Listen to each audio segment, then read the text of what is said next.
Olá, gente, boa tarde. Meu nome é Fernanda, eu serei a moderadora da apresentação dos trabalhos. Quero parabenizar a todos, né, que tiveram seus trabalhos aprovados para esse encontro. A gente vai planejar o seguinte: a gente já fez uma ordenação de apresentações, então a gente vai começar com a Aline, tá? Eu gostaria que todos abrissem as câmeras. A gente combinou de fazer por ordem alfabética. A Aline, que escreveu em coautoria com o professor Walter, vai apresentar os dois trabalhos seguidos, então. Depois a gente vai para Bárbara, Gisele, Jéssica, Letícia, Luciana, Luísa, Michelle. Como a gente só tem 1h30 de apresentação e somos ao todo 9 trabalhos, eu sugiro que a gente limite a nossa apresentação em 8 minutos para dar tempo para os debates e respostas às perguntas, em que a Andressa, que é nosso apoio, vai coletar as perguntas ao final da mesa para repassar para a gente, tá? Então, para começar, já que temos pouco tempo, eu vou chamar a Aline. Aline, se eu chamar teu nome errado, tu me corrige, tá? Aline Megumi Arakawa Belaund, é isso, Aline? Com o trabalho, deixa eu pegar o nome aqui do trabalho, com o trabalho Promoção da Saúde por meio de grupos virtuais, envelhecimento e saúde mental. Eu passo a palavra, então, à Aline, sejam todos bem-vindos. Boa tarde a todas e quem estiver, né, nos prestigiando. Fernanda, o nome é por aí, tá tudo certo. Tá valendo, a Aline tá bom. Que bom encontrar alguns rostinhos conhecidos aqui, né? Só assim no remoto para a gente matar um pouco de saudades. Eu vou trazer aqui a fala do trabalho intitulado, então, Promoção da Saúde por meio de grupos virtuais. Eu tô com um retorno aqui, feedback, um eco. Será que... Aline, talvez você esteja nas duas salas, na sala stream e na sala do encontro. Você teria que sair de uma delas. Eu não, só tô no stream. Então, se o Jorge puder dar um apoio ali, Jorge. Acho que melhorou, né? Não sei. Parece que sim. Já tá bom. Bom, então eu tentarei ser breve. Como estou na coautoria do outro trabalho também, os trabalhos eles se complementam, né? Então eu vou trazer a fala do meu e depois eu finalizo com a fala do outro trabalho.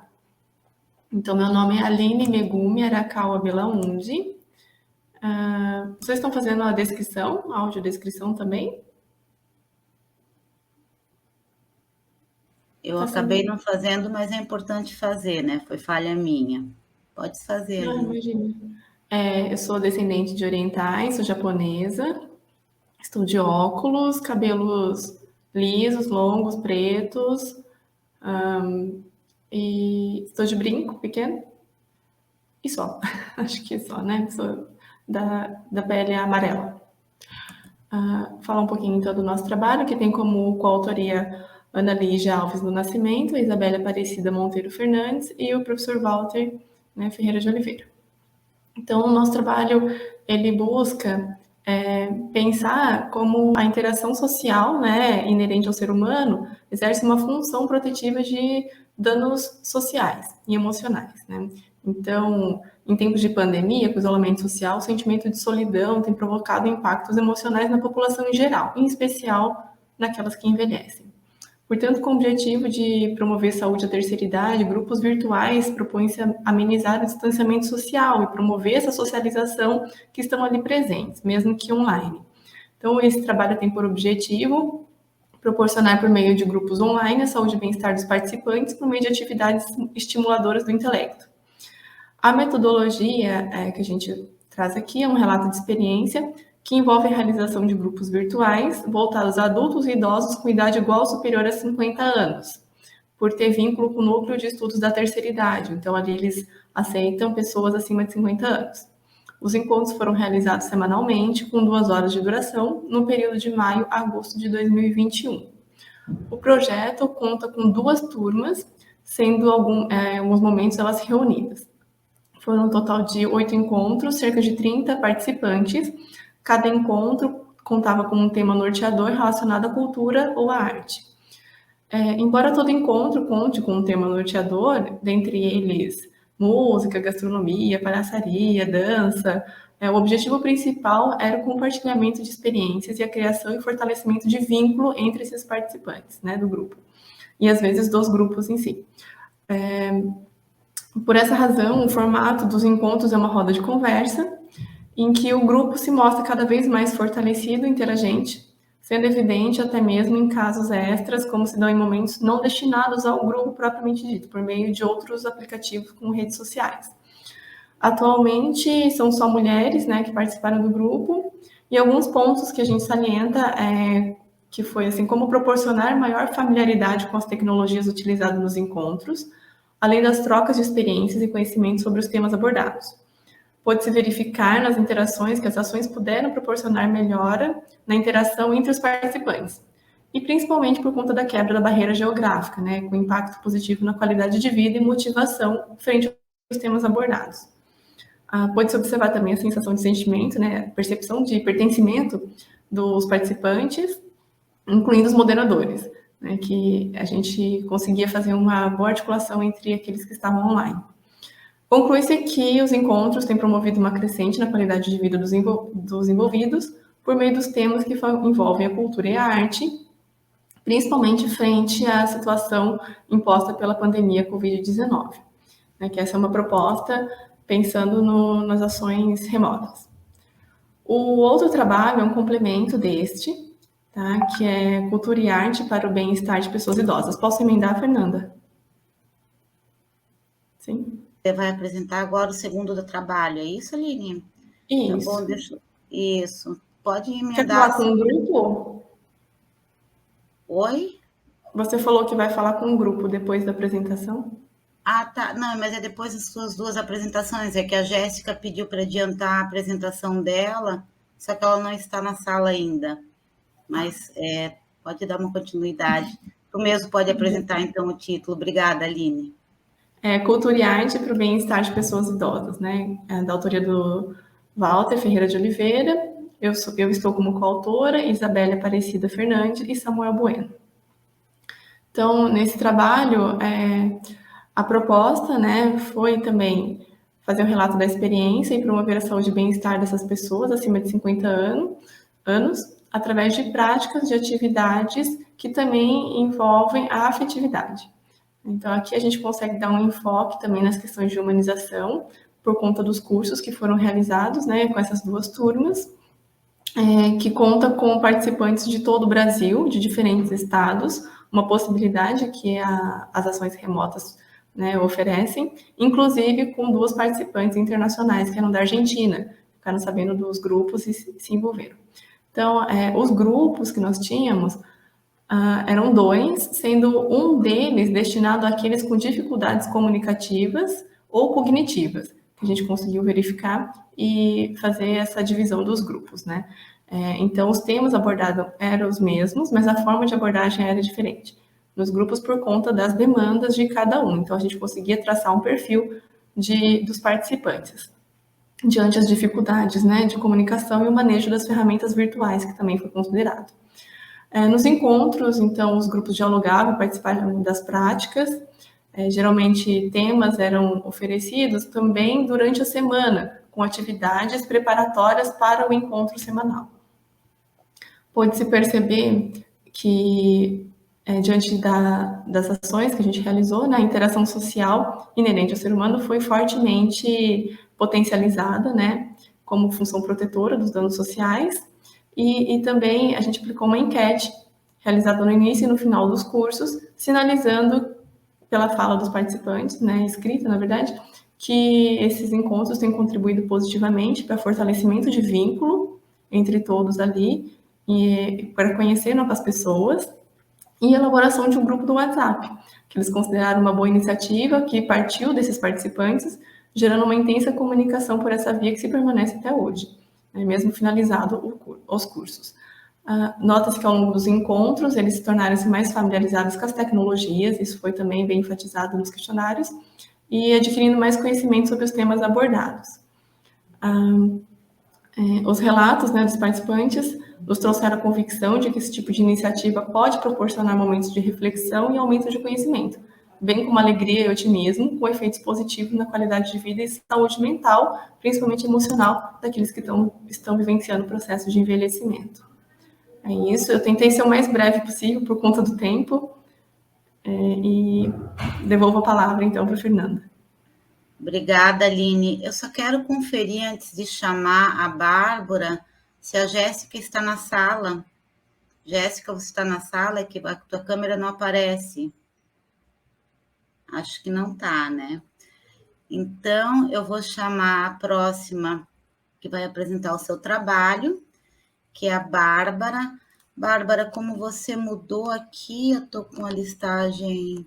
Vou pedir para você se apresentar mesmo, apresentar o teu trabalho, porque eu estou com a lista antiga, e quando teu nome ainda não aparecia. Pode ser, Bárbara? Obrigada, querida. Então, Bárbara Morim apresentando. Vocês me escutam bem? Então, boa tarde. Obrigada pela troca, né, pela possibilidade de trocar o horário da apresentação. Me chamo Bárbara Morim e vou apresentar o trabalho intitulado O Tabu do Assédio, uma análise sociológica do sofrimento psíquico entre estudantes da UFSC. Esse trabalho é um desdobramento, né, da pesquisa realizada pela professora Sandra Capone, e que se chama Sofrimento Psíquico em Acadêmicos da Universidade Federal de Santa Catarina. Ele é um desdobramento por conta do meu trabalho de finalização de graduação e também de pós-doutorado junto ao grupo. Essa pesquisa, coordenada pela professora Sandra Capone, tem como objetivo, né, investigar os fatores associados ao sofrimento psíquico dos estudantes universitários da graduação e da pós-graduação da UFSC. E conta com 2 etapas, né? Uma etapa que já foi realizada, quantitativa, que foi um questionário auto-aplicado e disponibilizado à comunidade acadêmica via os meios de comunicação universitário, e uma etapa qualitativa, que foram as entrevistas semi-estruturadas. Alguns resultados parciais que já temos, né, dessa pesquisa maior, são os seguintes. Na primeira etapa, nós obtivemos 1.621 respostas, e dentre elas, 64% foram de mulheres, 80% se consideram brancas, 58% com idade entre 17 e 26 anos, e 10% das pessoas respondentes têm filhos. E um dado interessante que tivemos nessa primeira etapa foi que essas estudantes, consideram que elas percebem o machismo muito mais dentro da universidade do que fora dela. E esse foi o ponto que nos trouxe para essa pesquisa sobre o tabu do assédio, né, porque não vai tratar exclusivamente do sofrimento psíquico, ansiedade, depressão e pensamento suicida, mas vai falar dos fatores que essas pessoas entendem como gatilhos para o seu sofrimento, né, e daí nesse caso seriam os assédios, tanto moral quanto sexual, né, a importunação sexual também. Então, o nosso objetivo é investigar como as estudantes elaboram a sua experiência de discriminação na forma de sofrimento individual, né, e não como um sofrimento que é partilhado, ou o assédio enquanto uma construção também coletiva. É sempre individualizada, né, é sempre uma relação muito individual a partir da fala dela. Essa parte que eu apresento agora, ela é decorrente da segunda etapa, que foram entrevistas semi-estruturadas, aprovadas pelo Comitê de Ética da Universidade Federal, com 37 pessoas, ainda estamos na elaboração, né, e construção desse material. Nós partimos do referencial, né, da sociologia das emoções, da sociologia dos mercados, da sociologia da saúde, né. Algumas considerações que eu trago, né, a partir da análise desse material que já temos, que muitas dessas estudantes, e de estudantes homens também, né, eles sabem de assédio sexual ou importunação sexual dentro da universidade, com relatos muito fortes, né, de, enfim, professores encoxar durante uma aula de laboratório para ensinar como é que mexe num microscópio, ou de um assédio dentro do elevador onde não tinha mais ninguém, e vários são os relatos, né, a gente tem muitos desses casos.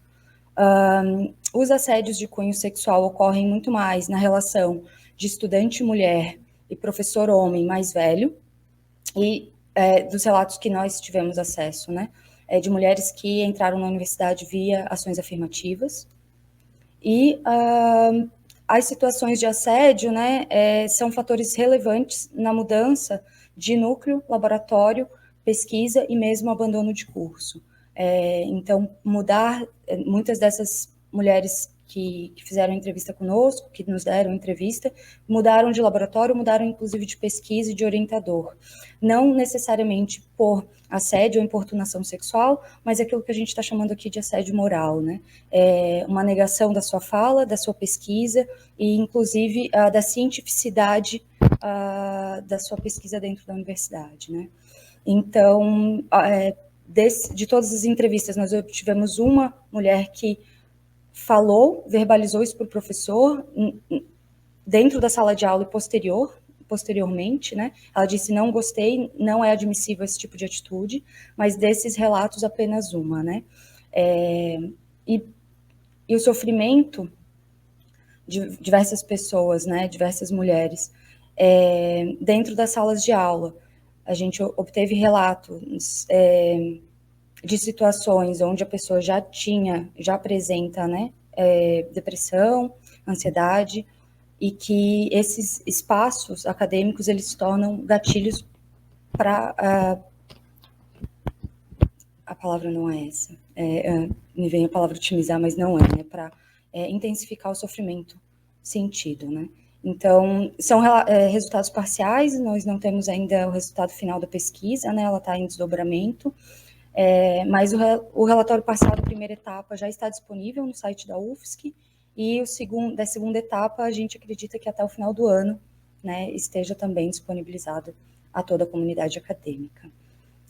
Também decidi fazer uma apresentação mais curta para termos mais tempo de debate posterior. Muito obrigada, gente.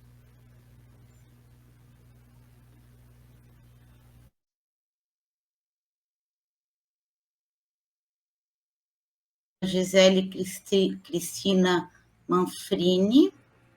Sim, sou eu. Está aí, né, Gisele? Trabalho com grupos em saúde e práticas de promoção à saúde mental de estudantes universitários. Isso. Pode começar, Gisele. Ok.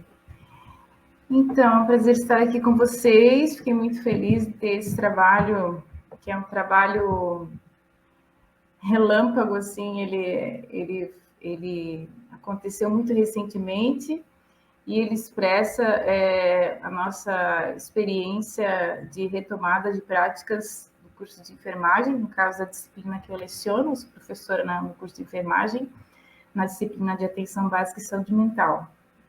Então, nesse nosso contexto de retomadas de práticas, com muitas ansiedades, acabou que deu tudo errado e deu certo esse trabalho estar aqui para ser apresentado. Então, eu estou representando um grupo que é um grupo de prática, um grupo de alunos, a Vitória, a Brenda, a Isadora, o Matheus e a Vitória Gomes, né? Nós chegamos a esse relato porque entendemos que esse contexto da pandemia ele está refletindo muito a saúde mental, especialmente através da imprevisibilidade, né, na vida cotidiana, das relações interpessoais que mudou em função do uso de tecnologias, e disso também com relação ao acesso aos serviços de saúde para o apoio terapêutico, né. E os próprios estudantes universitários, eles representam uma população também em fase de desenvolvimento, com perspectivas de trabalho, profissão, desenvolvimento pessoal, né, com grandes mudanças no seu círculo social, né, e um impulso muito importante para o desenvolvimento de competências também mediados por tecnologia, né, inclusive para o cuidado de enfermagem. E a literatura, ela mostrou para nós, inclusive, assim, como um conteúdo adicional nesse processo de formação, né, que as reações como estresse, ansiedade, depressão, elas trouxeram muitos danos e também trazem muitos riscos para a saúde mental dos estudantes universitários. A gente acabou de ouvir aí, né, o trabalho da colega Bárbara, né, trazendo à tona algumas coisas, e também enfatiza a necessidade de aprender e mobilizar estratégias de enfrentamento.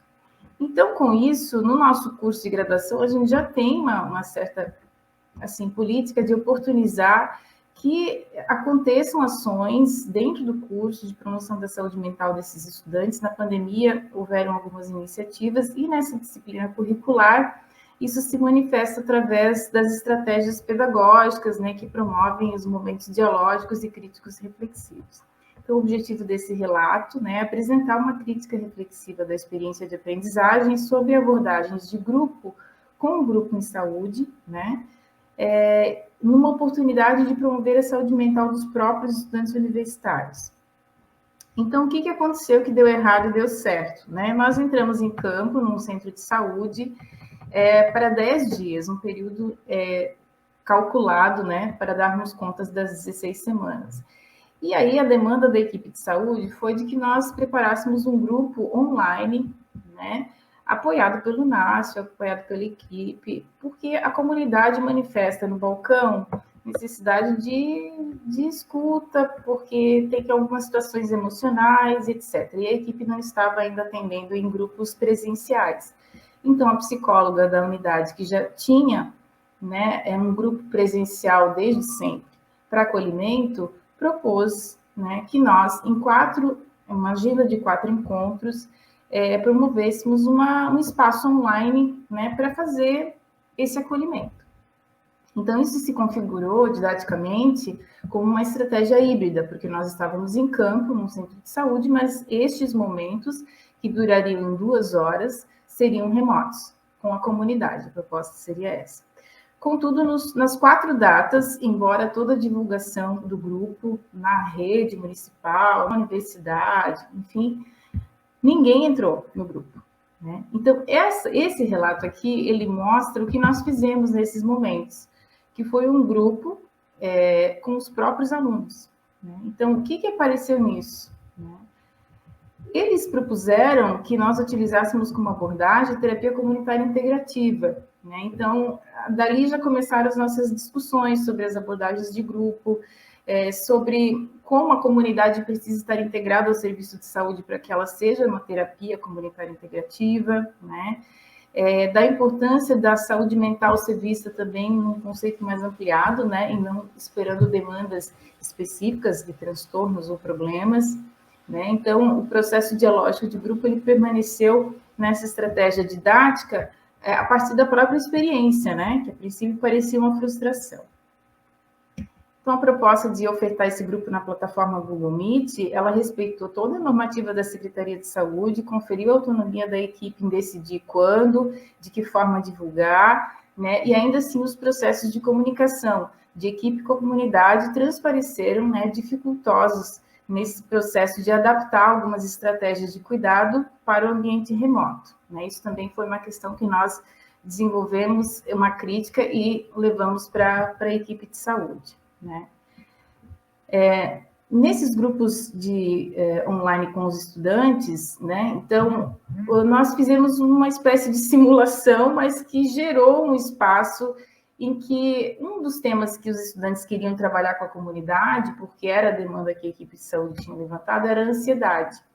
Então, nós nos acolhemos e identificamos que os próprios estudantes estavam, assim, precisando falar sobre as suas ansiedades, e nesse diálogo eles perceberam, né, as lacunas do aprendizado sobre isso, na própria disciplina, de como teria sido uma barreira de comunicação no grupo, eles esperarem atender, né, as demandas de ansiedade da população, sem se reconhecer também nesse processo, dentro da pandemia, com suas dificuldades de autocuidado, né? Então, foi uma experiência de aprendizagem que envolveu tanto a questão de análise do território, como da abordagem de grupo, de aspectos de saúde mental, né, e da própria interlocução com a equipe de saúde, né? Então, essa experiência dialógica, ela promoveu, de uma certa forma, a saúde mental, porque os alunos perceberam, né, a partir de uma autocrítica, de que algumas estratégias de ações coletivas, né, que aparentemente parecem estar facilitadas remotamente, elas não têm um alcance comunitário, né? E que essa reflexão, ela precisa ser levada não somente para dentro do centro de saúde, mas para os espaços também do cenário universitário, que tem utilizado dessa estratégia de enfrentamento, né, mas que também não tem alcançado sobremaneira toda a população universitária, né? Então, a gente está aliando aqui uma didática, né, de mediação entre uma estratégia grupal e de ensino-aprendizagem para poder desenvolver essa crítica sobre o desenvolvimento de competências para o cuidado coletivo. Então, eu espero ter sido assim, o mais sucinta possível e clara na proposta, mas é para dizer que o errado dá certo, muitas vezes. Obrigada, estou à disposição. Obrigada, Gisele, pela exposição. Em seguida, eu já chamo a Jéssica, que está na sala, né, Jéssica? Para apresentar o teu trabalho. Podes já começar. Oi, boa tarde. Então, eu sou a Jéssica, sou psicóloga residente do 2º ano da Prefeitura de Florianópolis, e hoje eu estou aqui para apresentar o trabalho que eu fiz em conjunto com a Thalita Frandoloso, que também está na sala nos assistindo, o trabalho intitulado Saúde Mental dos Trabalhadores da Saúde no Contexto da Pandemia, grupo de apoio como uma possibilidade de intervenção psicossocial. Então, considerando, né, a disseminação da Covid-19 declarada como uma pandemia dia 12 de março de 2020, iniciaram alguns estudos, né, a respeito dos impactos negativos na saúde mental da população, né, principalmente as populações que estavam mais vulneráveis a isso, incluindo trabalhadores de saúde. Então, visto, né, a rotina rígida, né, por conta dos protocolos de biossegurança, né, e a exposição mais intensa, né, ao risco de contrair o vírus. Então, a Fiocruz, eu fiz uma apresentação de slides, mas aí eu, no fim não tô passando, mas eu espero que vocês entendam um pouquinho, assim, do que eu trouxe. Então, a Fiocruz, ela logo desenvolveu algumas cartilhas, assim, pensando, né, nesse tema de como atenuar, né, os efeitos nocivos do contexto da pandemia para essa população, que é os trabalhadores de saúde, né, e trouxe alguns materiais, assim, que foi o que a gente baseou para construir esse grupo de apoio. E aí, os sintomas e sinais esperados, né, para essa população nesse contexto de pandemia seriam, né, irritabilidade, insônia, alterações do apetite, fraqueza, dores no corpo, desesperança e inquietação, confusão mental. Logo, a intervenção no próprio contexto de trabalho, né, de acordo com a Fiocruz, corrobora, né, para atenuar um pouco desses efeitos na saúde mental dos trabalhadores. Então, o objetivo do resumo expandido que a gente fez, assim, foi apresentar um pouquinho da nossa experiência, criando, né, propondo, assim, esse grupo de apoio para os trabalhadores de um centro de saúde na região continental aqui de Florianópolis. Então, a gente baseou a condução desse grupo de apoio em alguns documentos, mas principalmente as recomendações e orientações de saúde mental e atenção psicossocial na Covid-19 da Fiocruz, lançado em 2020, e também o documento de primeiros cuidados psicológicos, lançado pela OMS em 2015. Então, o público-alvo, né, desse grupo de apoio que a gente realizou no centro de saúde foram trabalhadores do serviço, do centro de saúde, entre eles profissionais da área de saúde, técnicos administrativos, auxiliares de serviços gerais e residentes multiprofissionais também. Aí a organização desse grupo, né, ele foi então mediado por mim e pela Thalita, né, na época nós duas éramos residentes psicólogas, agora a Thalita já concluiu a residência, né, e esse grupo era facilitado por nós duas e supervisionado pelo nosso preceptor, também psicólogo. Então, a frequência do grupo se deu de forma semanal e iniciou em abril de 2020, logo ali após o início da pandemia, e foi até setembro de 2020. Então, a intervenção assim, durou em torno de 5 meses. Aí, o método que a gente utilizou assim, para conduzir essa intervenção em grupo foi a partir da abordagem fenomenológica de grupos, que, enfim, não parte de nenhum pressuposto anterior sobre aquele grupo, né, considerando a possibilidade de inúmeros fenômenos na interação de duas ou mais pessoas. Então, os temas disparadores, né, que a gente abordou no grupo, eles surgiram das próprias demandas dos trabalhadores, né, na própria condução do grupo, né, a gente foi levantando, assim, esses temas que eram mais emergentes, que acabaram sendo, né, higiene do sono, práticas de autocuidado, manejo de ansiedade, sintomas psicossomáticos, comunicação não violenta e autocompaixão. Então, ao final da intervenção, assim, né, que durou esses 5 meses, a gente propôs uma avaliação, assim, dos trabalhadores, para que os trabalhadores pudessem avaliar essa intervenção. Então, a gente mandou um formulário no Google Forms que eles responderam, assim, e a gente pôde sintetizar um pouquinho das repercussões dessa intervenção no próprio na vida particular dos trabalhadores e no contexto do serviço também. Então, a gente tirou, assim, um pouco dessas repercussões, que foi o fortalecimento de vínculo entre os profissionais de saúde, né, entre as equipes de saúde, e principalmente a criação de repertório para que eles pudessem ter estratégias, né, de enfrentamento ao estresse que vem com esse contexto da pandemia. Então, foi um pouco isso, assim, o nosso trabalho. A gente quis trazer um pouquinho esse relato dessa experiência que a gente teve, que foi bem interessante, que contribuiu muito, assim, para a nossa formação como psicólogas residentes também nesse contexto de pandemia. Então, é isso, gente. Obrigada. Obrigada, Débora.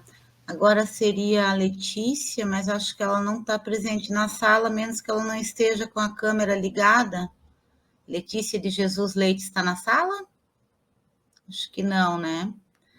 Então, eu passo para a Luciana, cujo título do trabalho é Um olhar jurídico sobre a saúde mental da população negra face ao processo de psicopatologização causado pelo racismo, da Luciana dos Santos Scarazati. Espero que tenha falado o teu nome correto, Lu.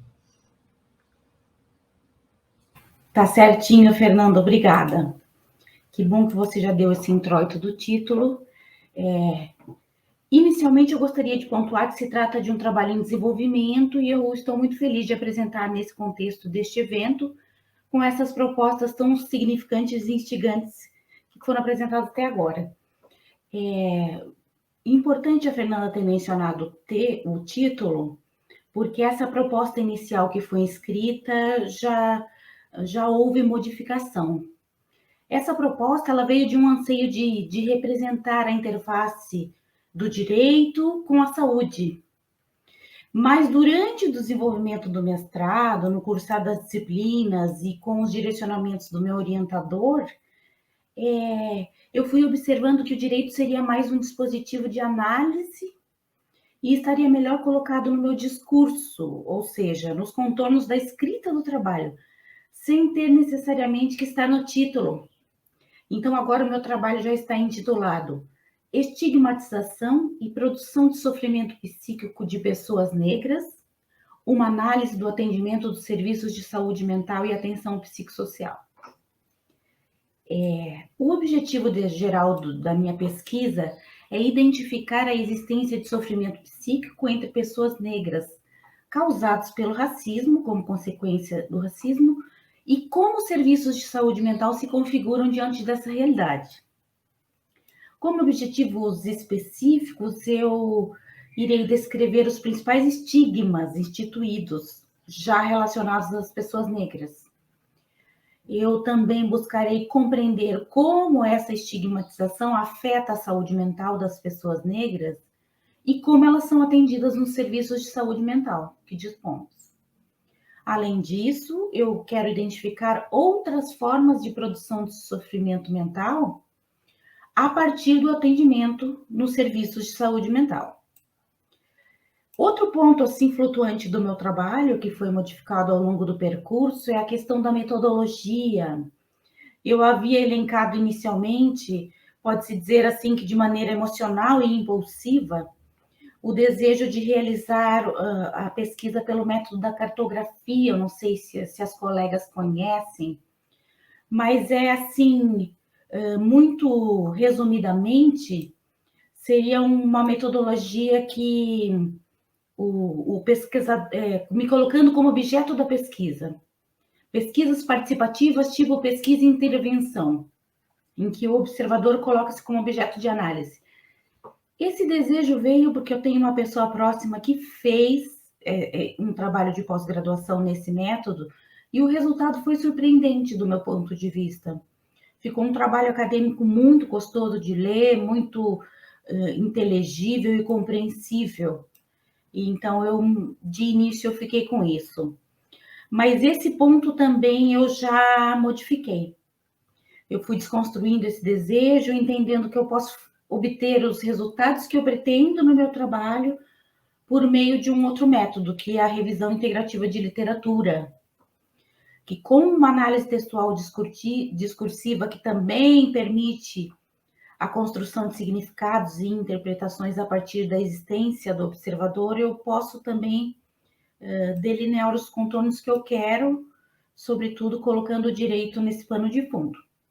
Tudo isso também sobre estudo, portanto, em construção. Para finalizar, eu quero dizer que essa proposta surgiu da efervescência dos debates sobre racismo, identidade, subjetividade da pessoa negra nos últimos anos. Eu acredito que tudo isso tenha tornado-se emergente justamente pelas políticas de cotas que permitiram a chegada de negros aos bancos universitários e em outros locais antes não ocupados. Então, isso veio muito à tona agora no meio acadêmico e social, é o que eu tenho percebido assim ao longo de toda a minha história de estudos. Então, daí eu comecei a observar que veio essa nova demanda de assistência em saúde relacionada à saúde mental da população negra. Porque uma vez que é reconhecida a ocorrência do racismo e a sua forma estruturante da sociedade, pelo menos pode-se encontrar atualmente uma boa literatura a respeito, revela-se que a população negra é atingida em maior ou menor grau pelos efeitos deletérios causados pelo racismo, necessitando, portanto, de um atendimento especializado em saúde. Por isso, eu me vejo motivada a realizar esse trabalho e aceito a contribuição de todos aí para melhorar essa pesquisa. Obrigada. Muito legal, Lu. Botou uma baita demanda para a gente, em grupo. Gente, em seguida é a Luísa Corte Real. Ela está na sala. É porque eu só consigo ver quem está com a câmerazinha ligada. A gente também não consegue ver o público que está nos assistindo e as perguntas vão ser encaminhadas depois, mas... Então, vou chamar a Luísa Corte Real. Acho que não. Passo para a Michele, então. Michele Claudino da Silva Takahashi. É isso, Michele? Cujo título do trabalho, certinho, é Judicialização da Saúde Mental e sua interface com o Centro de Atenção Psicossocial, Álcool e Outras Drogas. Está com a palavra, Michele. Obrigada, Fernanda. Então, meu nome é Michele, eu sou terapeuta ocupacional de um CAPS-AD de um município do Paraná. Né? A Fernanda já trouxe aqui o título, e assim, o objetivo desse trabalho é provocar uma reflexão, né, sobre as prerrogativas e desafios do CAPS-AD frente às demandas judiciais que se mostram frequentes, né, no nosso cotidiano de trabalho, especificamente no CAPS onde eu trabalho, né, que acabam sendo exacerbadas ali pelos ofícios que chegam até o serviço, determinando o cumprimento de algumas ações que já fazem parte dos processos de trabalho do CAPS, né? Mas, assim, dentro de um olhar da saúde, dentro de uma situação de contexto ali voltada para o tratamento, para um projeto terapêutico do paciente, considerando, né, as necessidades daquele indivíduo, as condições ambientais, sociais que ele está inserido, e não especificamente para cumprir ações ali que são burocráticas em prol das questões judiciais, né? E o que motivou a realização desse trabalho foi justamente ali observar esse fluxo excessivo de determinações judiciais que chegam até nós, que acaba alterando a dinâmica dos processos de trabalho, criando uma sobrecarga de trabalho também ali para a equipe que está atuante ali no serviço, e que muitas vezes essas ações que são determinadas para que que a gente cumpra, né, elas não têm indicação ali não fazem parte do projeto terapêutico do paciente, muitas vezes não tem indicação de ser realizada, né, tendo em vista que, às vezes, o paciente já está sendo acompanhado pelo serviço, já está aderindo bem ao serviço, ou porque o paciente, às vezes, que é encaminhado para o CAPS, ele não tem perfil para ser inserido no serviço, ou aquele que tem, às vezes, não tem interesse, não quer ser acompanhado naquele momento, nega o tratamento, né? E aí, a Basaglia, ele traz uma afirmação ali que vai bem de encontro a esse contexto, né? Que ele afirma que a lei, além de delimitar e definir as tarefas do saber psiquiátrico, também desenha os seus contornos, né? Isso acaba limitando a atuação do CAPS frente ao processo de reabilitação psicossocial, né? Então, assim, quais são essas demandas que chegam até nós? Quem são os dispositivos, os órgãos da justiça que fazem esses encaminhamentos, né? Esses encaminhamentos, eles partem da vara de violência doméstica, acho que é o maior fluxo que a gente tem, dessa vara, né, da vara de execução penal, da vara civil, muitas vezes pedindo avaliação ali da capacidade civil do paciente para um processo de interdição, do Ministério Público. Esse é o órgão que mais encaminha, e o que ele mais solicita é pedido de avaliação para internamento involuntário, né? E aí a gente cria uma problematização em cima dessas solicitações que vêm desse órgão específico, né? Porque a gente entende o quê? Que o Ministério Público é um órgão ali que deveria garantir o direito do paciente a se tratar no território, né? E não fomentar a questão do tratamento hospitalocêntrico. E aí, outras questões que surgem de demandas por esses órgãos são a inserção do encaminhado para a realização de tratamento, que às vezes não tem indicação, avaliação psiquiátrica em substituição da perícia médica para reavaliação das medidas de segurança. Essa conduta, ela é nova para a gente, surgiu agora no período da pandemia, né? Mas não tem como a gente realizar, porque os nossos médicos psiquiatras, eles não são peritos, né? Solicitação de visitas domiciliares, a maioria, acho que 99% dessas demandas, dessas determinações, elas não têm indicação em determinações de avaliação psiquiátrica para indicação de internamento involuntário, além de atualização trimestrais para a Justiça sobre a frequência e o tratamento desses pacientes que são encaminhados, né? E aí, o que acontece? Como que a equipe se posiciona diante dessa situação, né? Alguns terapeutas entendem o quê? Que é necessário ir lá e cumprir o que a justiça está determinando. Outros entendem o quê? A necessidade de se problematizar essas solicitações, né? Para quê? Para sensibilizar esse órgão quanto ao funcionamento, a dinâmica de funcionamento do CAPS, e inserir ele dentro da rede intersetorial do município, né? E aí a gente acaba tendo o quê? Acaba percebendo as diferentes configurações, né, do CAPS diante dessa situação. Os atendimentos que antes eram voltados apenas às questões de sofrimento psíquico decorrente do uso de drogas, eles passam a expandir essa atenção ao dependente químico em conflito com a lei, né? E aí a gente pensa o quê? Aí a gente a gente acaba observando paradigmas ali que são contrastantes, né? Onde a esfera judicial acaba tendo como propósito inicial uma aplicação da sanção penal a ser cumprida nos CAPs, né? Ao passo que também esses encaminhamentos, ele pode sinalizar uma ratificação da reforma psiquiátrica no mundo jurídico, né? Fortalecendo essas ações de cuidado em saúde mental. Mas aí a gente tem que pensar no quê? Que esses espaços que os CAPs, enquanto serviços de reabilitação psicossocial, de reinserção social, essa situação acaba nos acendendo um alerta, né, para o esvaziamento dessas práticas de cuidado de saúde mental dentro do CAPs, limitando-se apenas ao cumprimento das determinações judiciais. E aí a gente tem que pensar o quê?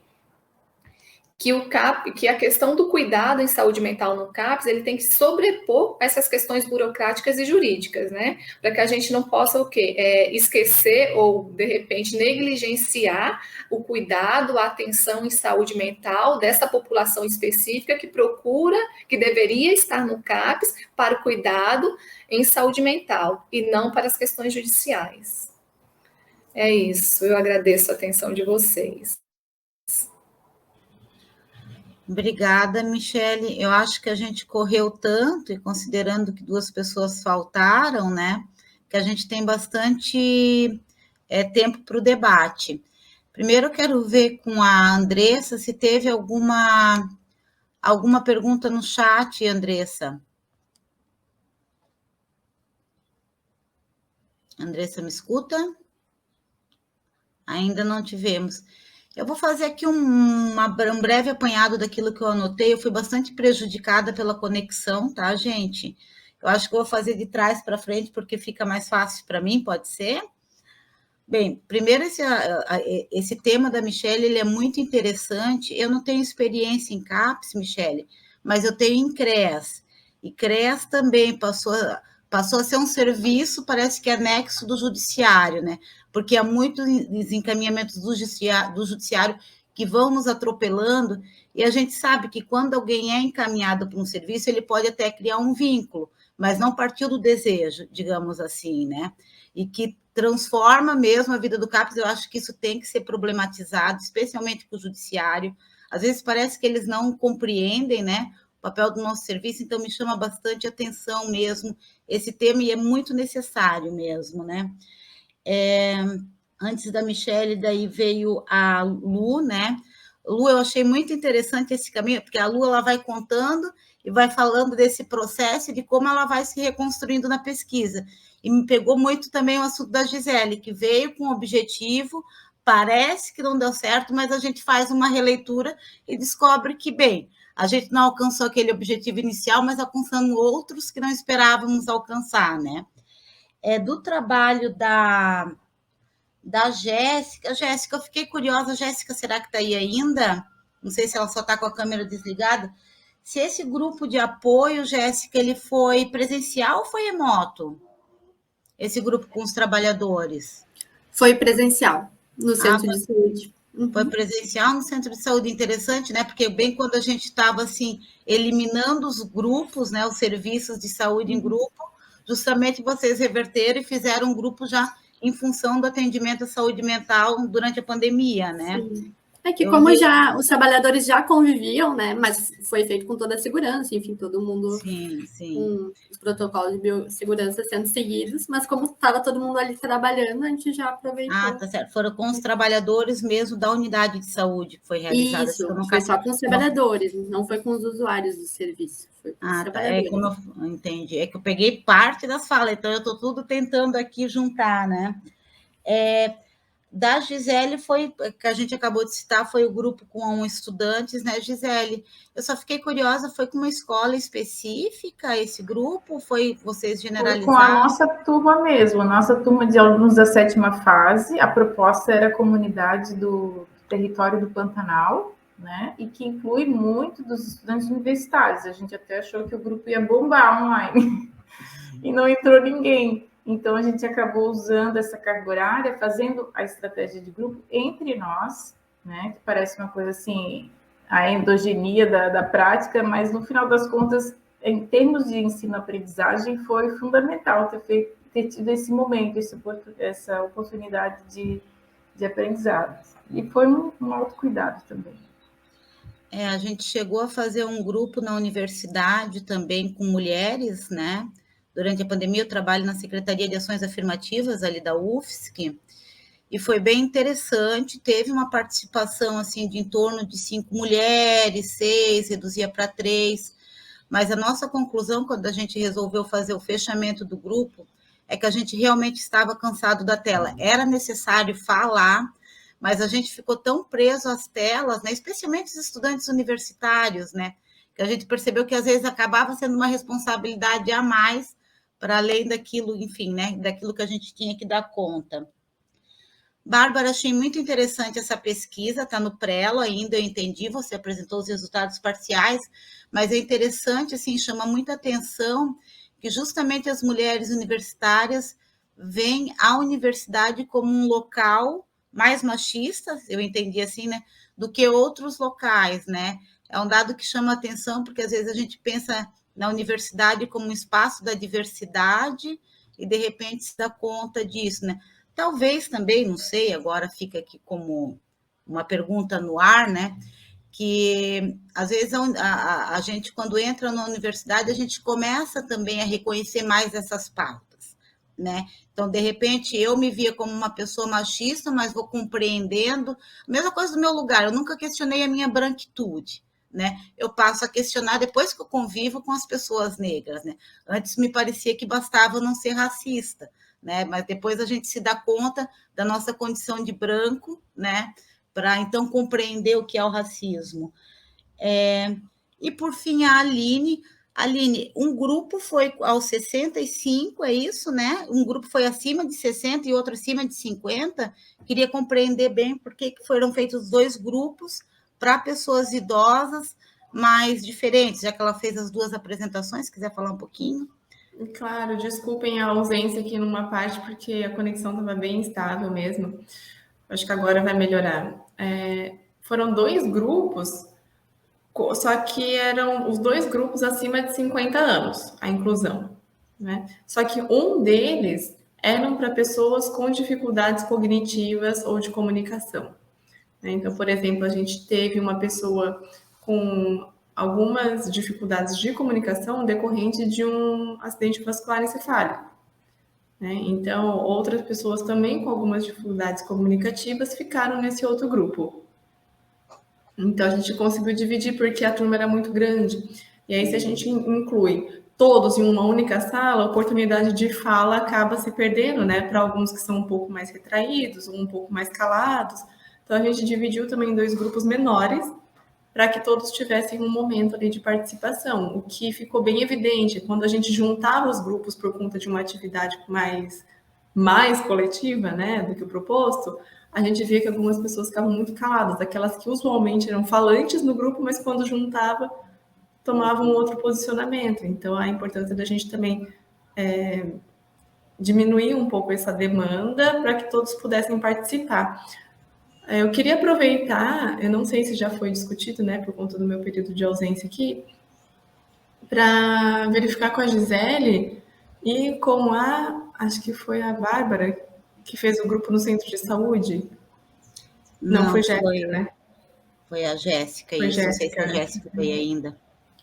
Porque, assim, a gente eu também faço parte do corpo docente aqui, né, do curso de fonoaudiologia, a gente quer retornar para o centro de saúde, né? Só que a gente ainda está tateando as formas com que isso pode acontecer, porque o carro-chefe é um grupo, né? Pelo menos para a gente, e grupo de crianças.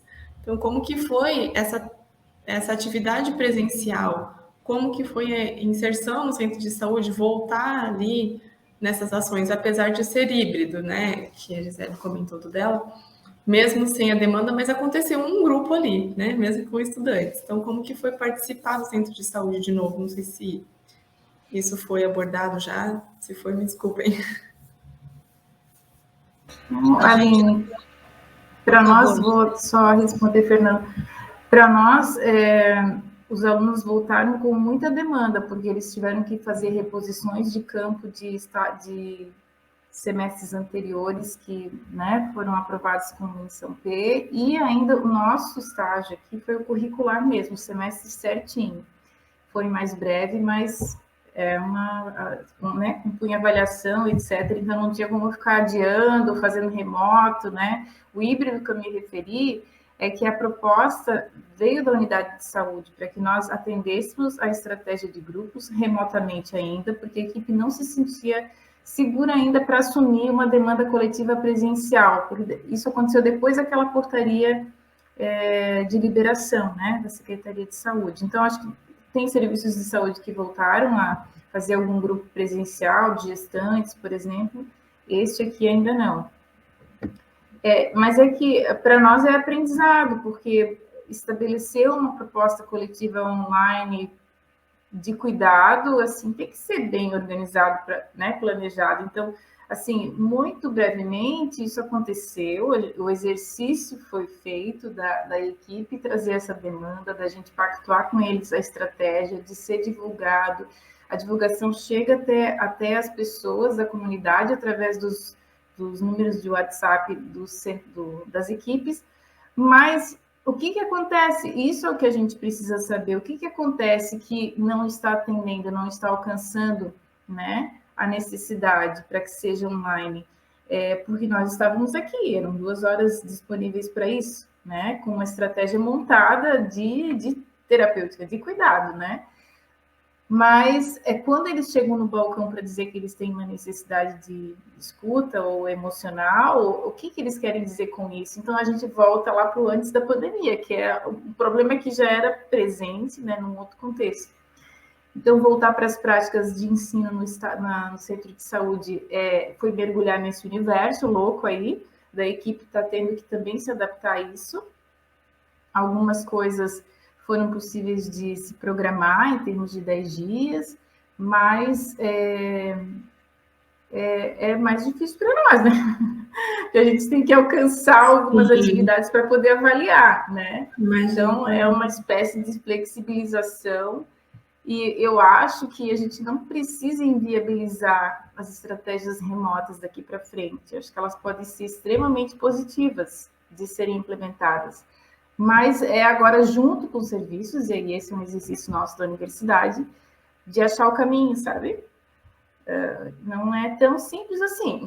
A gente fez essa discussão no grupo de estudantes justamente por isso, gerou uma ansiedade de querer atender a demanda, e a gente viu que os próprios alunos estavam enlouquecendo com as suas ansiedades, né? E como é que eles vão atender uma demanda que a gente não conhece e remota, né?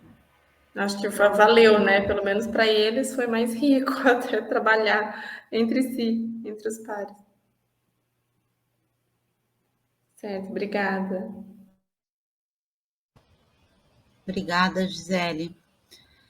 Mais alguém quer fazer algum comentário, gente? Eu peguei, lancei umas coisinhas ali, mas deixei vocês, né, no vácuo. Por favor, Bárbara. Então, eu gostaria de concordar contigo, né? Estar na universidade é um ambiente que faz com que a gente perceba coisas que talvez antes não eram perceptíveis, né? E estar nesse espaço acadêmico, a pesquisa, as entrevistas foram feitas todas online, né? Porque foram feitas já nesse momento de pandemia. Mas os relatos, eles são relatos da vida universitária na universidade, né? Acadêmicas dentro da universidade. Então, estar também, né, longe dos familiares, é o início de uma vida adulta para muitas dessas pessoas, né? Então, muitas coisas ficam mais afloradas. O que os estudos de gênero nos permitem também pensar, né, sobre as falas e o posicionamento frente aos assédios, frente às importunações, é isso. Hoje a gente consegue perceber que as mulheres entram na universidade sabendo muito mais, ou se posicionando mais. Então, parece que hoje tem mais assédio, ou o assédio está maior na universidade, mas é que essas mulheres conseguem identificar mais facilmente, né, os assédios e as importunações. Então, hoje nós temos dentro da universidade vários coletivos, né, em vários centros acadêmicos, em vários cursos. As mulheres estão se juntando, estão fazendo mais denúncias oficialmente, né, dentro da reitoria, se unindo para que essas denúncias tenham força, né, porque daí também temos aí uma disputa de poder e autoridade, porque até onde vai a possibilidade de fazer a denúncia e o desdobramento dessa denúncia, porque muitas vezes acaba refletindo em ainda mais problemas para a pessoa que sofre, né, com assédio. Mas isso, eu concordo que é um espaço que se torna mais percebível, porque nós estamos nesse ambiente, e eu gostaria de dizer que eu tenho ainda, sou positiva nesse sentido, que estamos falando mais, né? Estamos escancarando mais porque percebemos com mais facilidade. Não é que o assédio esteja maior dentro da universidade hoje, porque não é o caso, né? Mas que hoje a gente fala mais sobre isso e essa é a importância, né? Esse é um ponto muito positivo, né? Que os estudos têm demonstrado. Daí não os estudos necessariamente de sofrimento psíquico, né? Mas os estudos de gênero dentro da UFSC também. Professor Walter entrou na sala, a sua colega Aline o representou muito bem, professor, mas se você quiser fazer o uso da palavra, fique à vontade. Tá mudo, professor. Opa! O técnico tem que... Toda vez que eu entro, o técnico tem que me habilitar.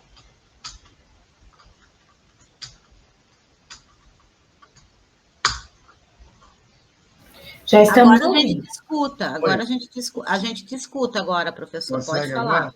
Agora? Tem um negócio aqui do meu link, toda vez que eu entro, eu tenho que pedir o técnico para me habilitar, senão eu não consigo falar. Não, primeiro dizer que eu estava aqui desde o começo. Peguei o finalzinho da apresentação da Aline, depois já estava aqui, mas é que eu fico num cantinho aqui que ninguém me vê. Tem um negócio do meu link aqui que eu fico meio espionando e ninguém me vê aqui, entendeu? Eu estou fazendo parte desse projeto com a Aline, né?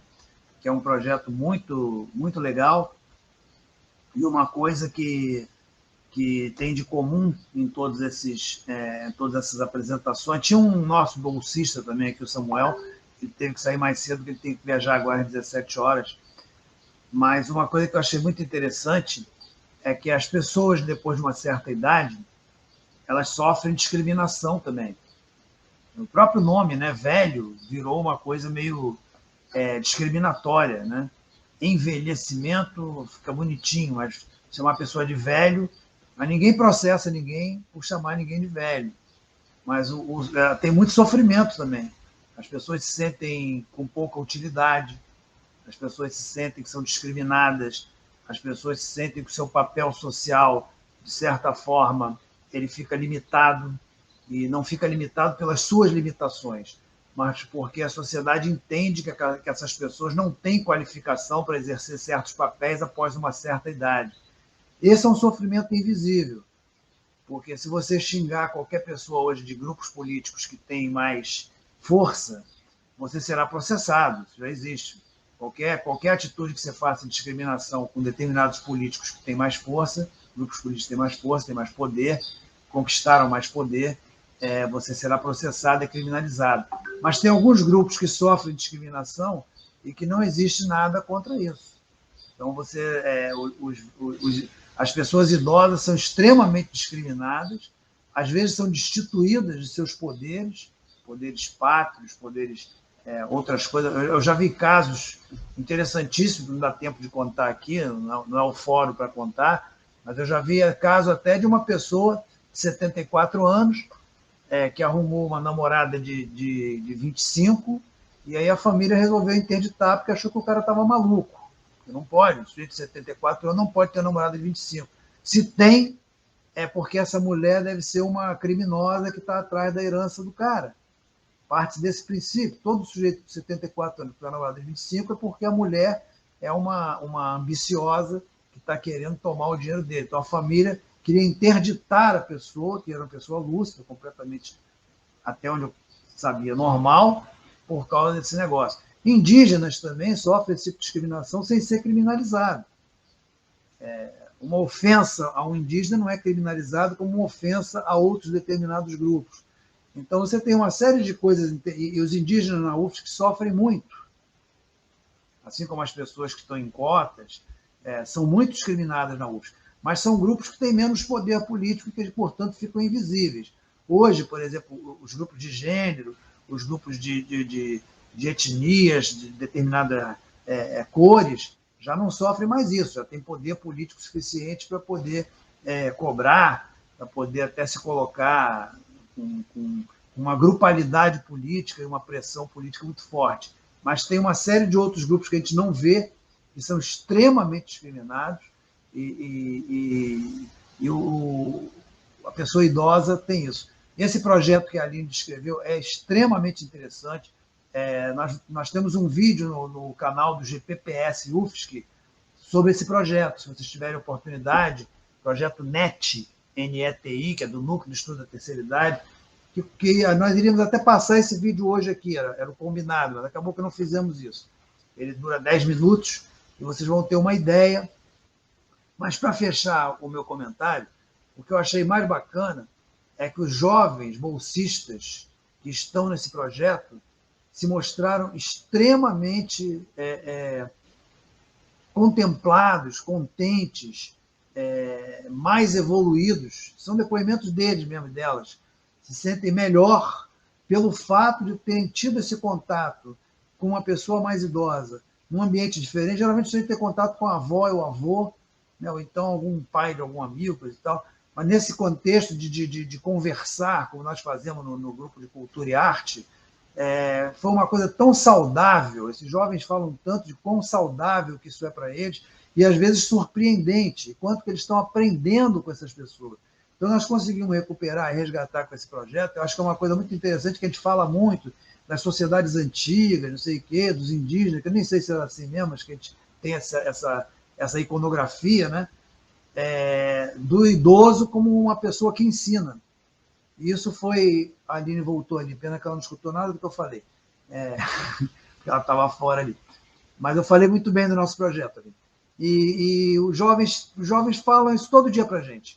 Eles adoram estar nesse projeto, pelo aprendizado que eles têm, e aprenderam uma coisa, que esse projeto não é um projeto para fazer favor, porque os velhinhos, a gente tem que ser legal com eles, fazer uma coisa para eles se ocuparem. A gente desenhou o projeto, a Aline, a Ana Lígia, que é uma das nossas colaboradoras também, e eu, como dos principais articuladores do desenho desse projeto, nós desenhamos de uma forma para mostrar, principalmente aos jovens, seres, pessoas que têm tudo para estar contribuindo e com quem tem que se aprender. Nós precisamos dos nossos idosos, nós não estamos fazendo favor, assim como dos indígenas, nós precisamos dos indígenas. Os indígenas são a única possibilidade que eu vejo de salvação para o meio ambiente. São os únicos povos que conseguirão ajudar a gente a cuidar melhor do meio ambiente, porque eles têm isso na sua cultura. E os idosos são as únicas pessoas que poderão passar para a gente experiências que são diferentes de você aprender experiência na internet.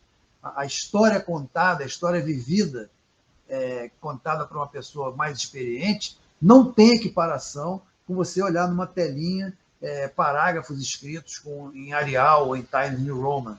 Não tem comparação você escutar uma vivência, escutar uma pessoa contando uma coisa para você. Então, é isso que eu queria dizer. Esse vídeo está disponível no canal GPPS UFSC. Ele é meio maluco lá, o canal, como é organizado, mas eu acho que vocês vão conseguir encontrar se abrir o canal. Vale a pena ver, pequenininho, 10 minutos, para vocês terem uma ideia de como é que a gente está tratando um grupo que é altamente discriminado e tentando, eu acho que é um processo muito interessante para resgatar essa coisa de que nós não estamos fazendo favor, não é uma coisa de mostrar que somos bonzinhos, que a gente está precisando da gente, não. É mostrar que nós estamos precisando resgatar esse tipo de relação. Era isso, Fernando. Obrigado pelo espaço de tempo aí. Colegas. Imagina. Pessoal, alguém quer trazer mais alguma contribuição? Senão a gente vai para nossas considerações finais. Daí cada um fala um pouquinho, pode ser? Não sei se alguém quer contribuir com mais alguma fala. Não? Então eu vou jogar a palavra e deixo a minha para o final, pode ser? Podemos começar com a Aline, que começou a fala dela. Aline. Walter, obrigada aí pela fala. Eu consegui escutar um pedacinho, estava aqui nos bastidores, minha internet está muito ruim. Mas que bom que a gente conseguiu aqui participar desse momento. Agradeço aí a oportunidade, né? A moderação da Fernanda, também muito atenciosa aí nos bastidores para cá. E ouvir um pouquinho, né, da experiência de todas as colegas aqui com a vivência de saúde mental e também os aspectos positivos, né? As expectativas, assim, a parte boa. Porque a gente fica muito com o que vale a pena, atendo-se a pena, né? E não com o que vale. Realmente, foi muito bom escutar. O que eu consegui da fala das colegas, eu acredito que vai ficar gravado, Fernanda. Daí eu consigo acessar depois para escutar. Vai sim. Vai. Depois vai ser disponibilizado no Vimeo, se eu não me engano. Se tudo der certo, vai estar gravadinho, bonitinho. Depois lá. Assim, gente, problemas tecnológicos, né? Hoje em dia, ainda mais com tantas ações remotas, é normal. Mas obrigada aí pela oportunidade.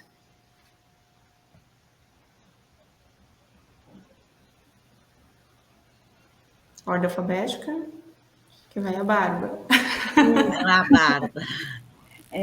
Eu gostaria de agradecer também, né? Agradecer a acolhida de uma área do conhecimento, né? Outra. Eu venho da sociologia, então falar um pouco também desse outro lugar. Então agradeço muito a acolhida e as discussões, aprendi muito com vocês. E é isso, muito obrigada, e que bom que vai ficar disponível, porque pretendo disponibilizar também esse nosso encontro e discussão.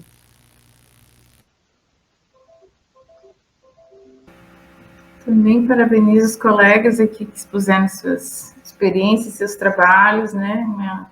Parabenizar a comissão que conseguiu interligar tudo isso e deu esse tom inter, né? Acho que isso é tão rico, tão importante.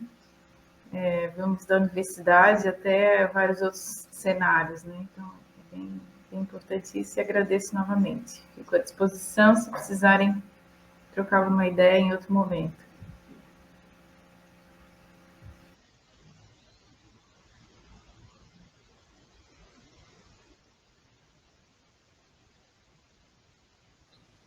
Gente, o psicólogo, ele aprendeu a sustentar o silêncio, tá? Então, eu vou permanecer. Que beleza. Acho que agora sou eu pela ordem alfabética. Uma outra mesa agora. Sim, eu só quero agradecer imensamente por compartilhar com vocês e por ouvi-las, e fico feliz, assim, de especial forma por todos esses trabalhos e essas pesquisas maravilhosas que estão sendo realizadas. Tenho a honra de conhecer o trabalho de vocês. Obrigada.